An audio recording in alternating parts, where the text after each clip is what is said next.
Andrea, thank you so much. It's a pleasure to be on the line with everyone tonight. Thanks for taking the time out of your Monday evening. We have an extraordinary conversation to share with you tonight, and I don't say that in the slightest. It truly is extraordinary, and I think you'll see that by the time you get to the end of this presentation. And I just want to acknowledge as well all the people who are on the line who are at our weekend event. We just came out of Unleash Your Power, which was the kickoff event for this entire movement, this entire conversation that you're going to hear tonight. We had a fantastic weekend. There was over 225 people in the room. We rolled out all the tools that you're going to see tonight. Some of you may be seeing this for the first time. That's fantastic. You've already gotten a chance to participate and experience in how the power grid works. And it's our intention tonight that you get to see much clearer and deeper what this is all really about. What is going on here? Why are you here? What's in it for you, and what's in it for the world? Because I can tell you that the person that invited you here is incredibly excited about this. The person that invited you here sees a massive opportunity both in purpose in life and also on an entrepreneurial sort of path in life. So without further ado, let's jump right in. Now what you're looking at right now is the definition from Webster on what disrupt and what decentralize actually means. So to disrupt means disorder, to destroy temporarily, to break apart, or to radically change, which is our favorite. To decentralize means to distribute, to disperse, to transfer authority from a central source to a local source. And what we're suggesting tonight is that there's a macro trend happening on planet Earth. All across the planet, there's a trend happening that is bigger than any one industry. And what we're seeing is that every industry is going through this process of disruption and decentralization. Every single one is going through this process of disruption and decentralization. It's almost like fundamentally the power systems of the world are changing, and they're changing in front of our very eyes. And we're gonna show you three industries that this has already happened to, that there is absolutely no coming back from and no reversing, and what the impact and effect has been on your life already. And then we're going to show you where it's going next, which is one of the most exciting conversations and one of the most exciting opportunities that I believe any of us will see in our lifetime. So Jim, do we have you here with us? Live and ready to roll. Awesome, Jim. I would love it if you take us all into what happened to the media industry over the last 50 years and its impact on our lives and the whole world. Absolutely. So as Jonathan mentioned, the macro trends are always supported by some underlying trends. So the three that we're going to talk about, the first being media.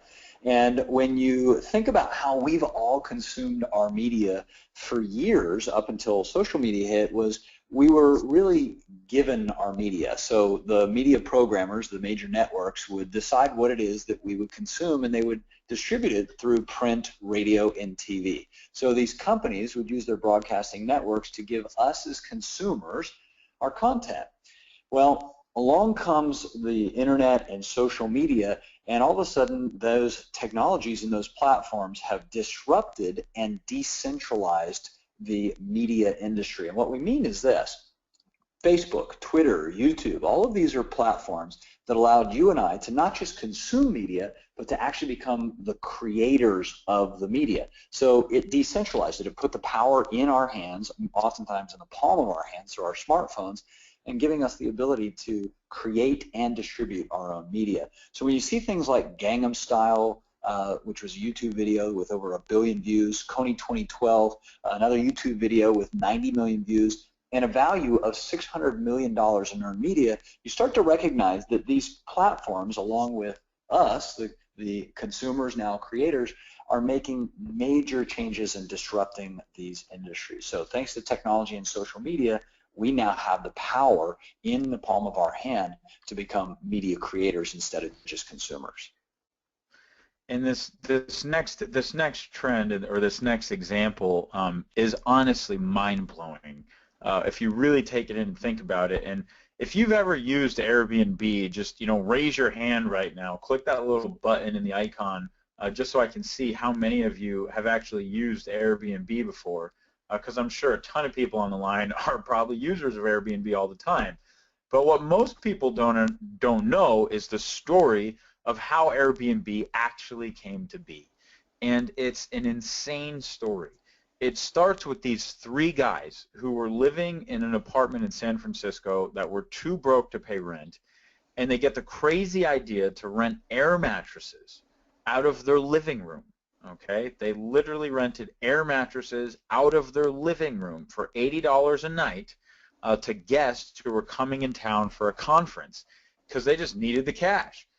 And oddly enough, people started emailing them requesting this service in Beirut or London or Buenos Aires. And if you fast forward 8 years later, that company, in fact 7 years later, not even 8 years, Airbnb is now worth over $25.5 billion. Now to put that in perspective, Marriott, one of the largest hotel brands on the face of this planet, is worth $19 billion, and they were founded in 1957. Airbnb was founded in 2008. It's worth over $25.5 billion. It books over 550,000 rooms a day, up to 550,000 rooms a day. And what's insane is that there's no central hotel. There's no hotel. All you need, if you want to be in the hospitality business nowadays, is a smartphone and some extra space. You could have some extra space in your living room. You could have a spare room. You could have a guest house, whatever it is.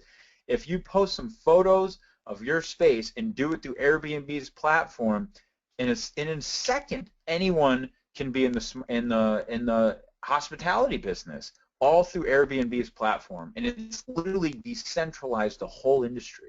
And they've become the largest hotel on the planet, and it's all people powered. It's because of us. We now have the power, and anyone can be a hotel.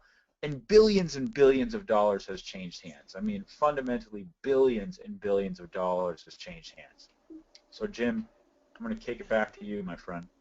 Yeah, the next example, the third, as we mentioned, is transportation. And if you think about the transportation industry, the U.S. taxi industry has really been a centralized type of industry, and it's been around since the 17th century.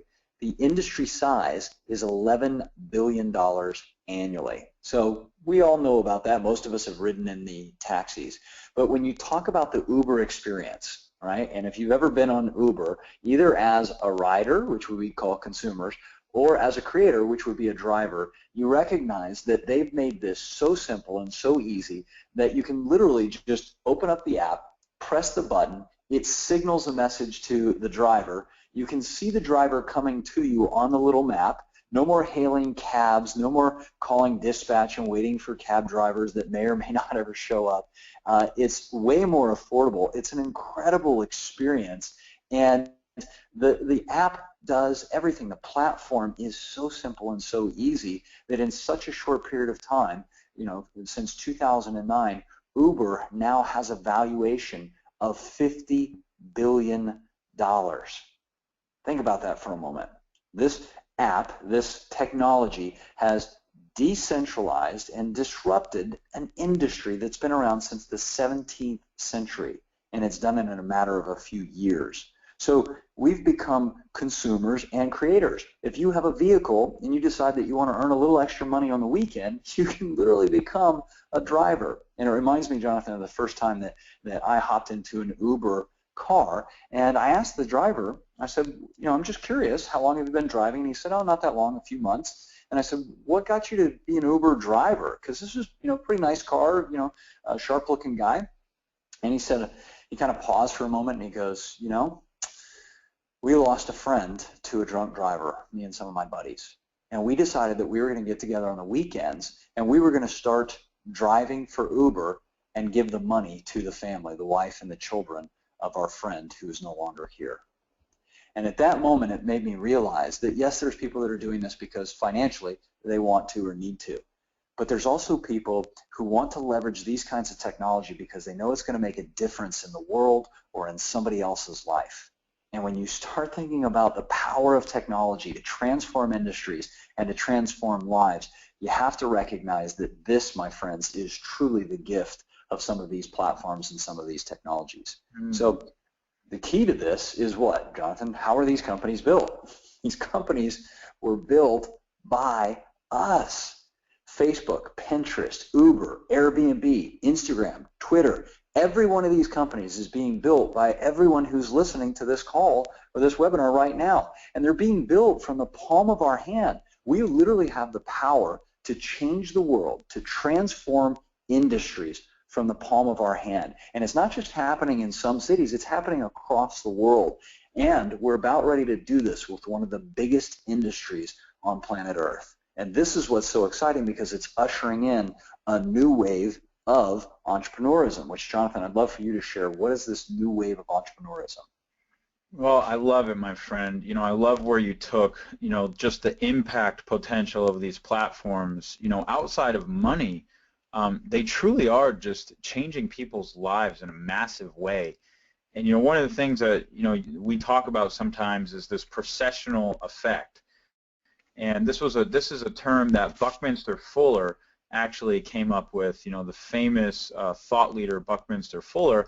And what it basically means is, if you're trying to accomplish, let's say goal A, which is a famous example he uses is the bee is trying to go get the pollen because that's what a bee wants to do, right? Or a bee wants nectar from a plant, so a bee tries to go get nectar because it wants to be fed.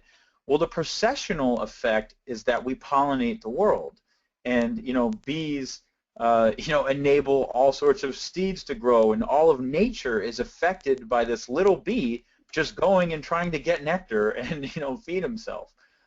So there's so many of these processional effects, which are these side effects of things that end up impacting so many other people, which were never even intended.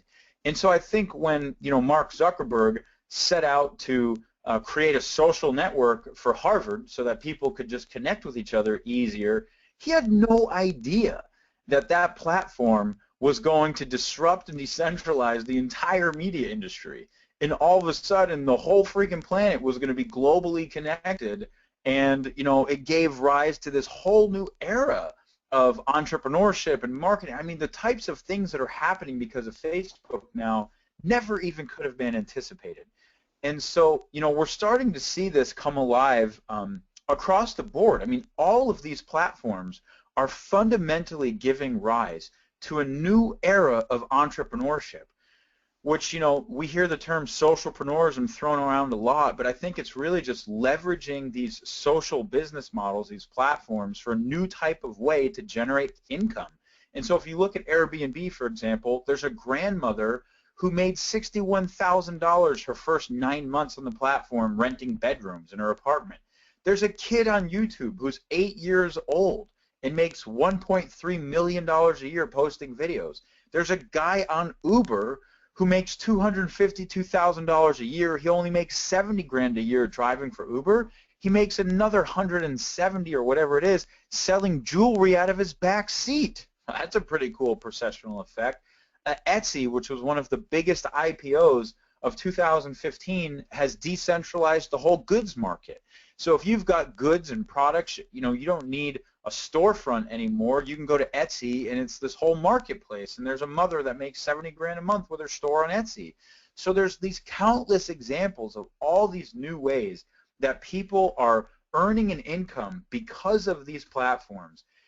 And so we've been studying these macro trends happening across the planet, and what we've come to realize and even coined a term for is that every industry across the planet is currently going through this, and we call it the decentralized economy, where if you look at services online, it was disrupted and decentralized by Elance. If you look at goods, it was Etsy. If you look at Kickstarter, funding, it was Kickstarter. You don't need an investment banker anymore to raise money. You could have a video and a good idea, and there's people that are raising $10 million On Kickstarter, for God's sakes, you know, hospitality was decentralized by Airbnb, transportation by Uber. So literally every industry that we're